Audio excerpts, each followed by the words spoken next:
So I've just gotten off a Zoom call for my monthly Live Voices call, which is the group call that I do with my clients who are members of the Living Voice Library. And it's always really great to get together and have a chat because I work with people mostly one-on-one, and it's so great for everybody to meet each other. And all of my clients are so different, and they all have such different levels of experience and reasons why they sing and music that they're into and all that kind of thing. So it's always a great time, and I want to make a habit of making a video after each call because great stuff always comes up and I want to share it publicly.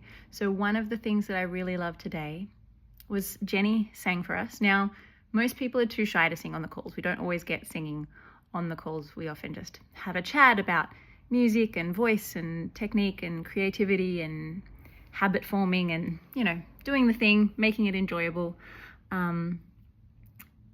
But today Jenny sang for us, and Jenny sang Silent Night, which she's going to perform in the next few weeks, one assumes.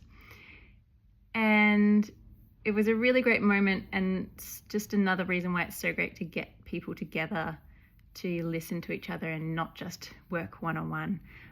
Because Jenny sang and she was feeling pretty nervous, and afterwards she was about to say, I could hear her wanting to say terrible, but I always coach people not to use words like bad, good, these kind of judgment words, but to, I say, what didn't you like about it? Describe specifically what you noticed that you weren't enjoying or how it sounded or felt, because then we can do things about that, right? If you were like, it felt scratchy, it sounded breathy, whatever you're not liking, we can do things about that. We can't do anything about bad because that's subjective. So anyway, she resisted the urge to say anything was bad. She said, I did it. Hooray. That was cause for celebration. And I asked the other person on the call, Ash, to share his impressions of it before I said anything. And he said he loved it and he was really impressed that she sang it and didn't stop. And, she made a couple mistakes and she kept going. And then I asked her what she noticed, and she shared the things that she didn't like about how it sounded and what she'd prefer it to be like. And some of those things included maybe that it was shaky, that, I can't even remember now, some things that she felt like were mistakes. And Ash commented that he said, all of those things that you described that you didn't like, I didn't notice any of them. And I was like, there it is. Because I tell my clients this and they're not going to believe me because they know that I'm nice. And while I am honest, I also want to encourage people. Now, I will tell people, what I noticed honestly in terms of technical stuff or anything that seemed unstable or uncomfortable after asking them first what they noticed about their own performance.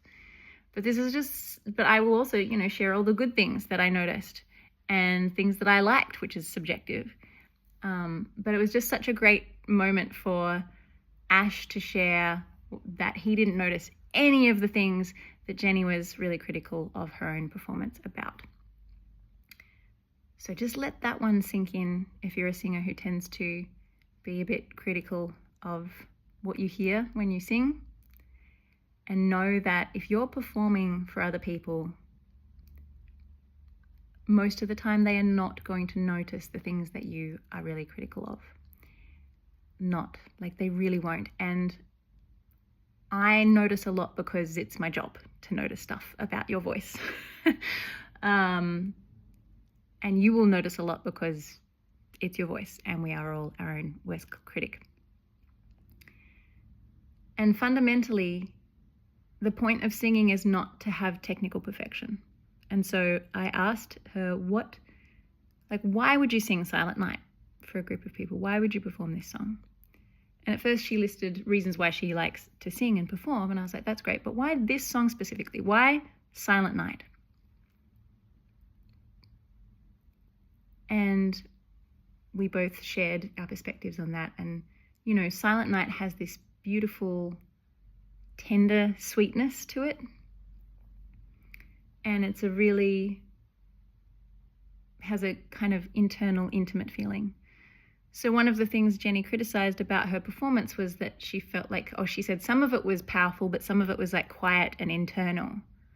And I said, that's perfect for Silent Night. If someone was like, Silent Night,